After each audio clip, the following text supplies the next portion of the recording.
What's going on, guys? This is going to be a quick tutorial on how to spring cards like this.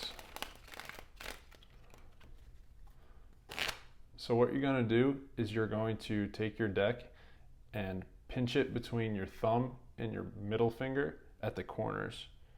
Make sure you're kind of holding it at the fingertips here as opposed to further down your fingers. So once you have it pinched at the fingertips between your thumb and your middle finger, what you're going to do is you're going to kind of add I like to add my index finger as well on the top to kind of support it, and you're going to bend it together. Squeeze it with this pressure here.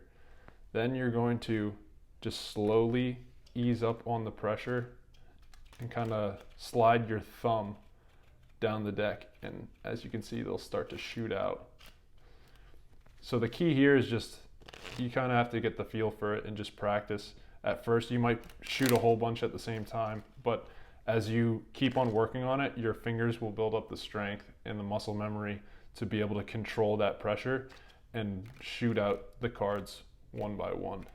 So you can start practicing just slowly, trying to get one by one, and then you can start to speed it up so it's a little smoother like that. Anyway, I hope that helped. Thanks for watching, and I'll catch you next time.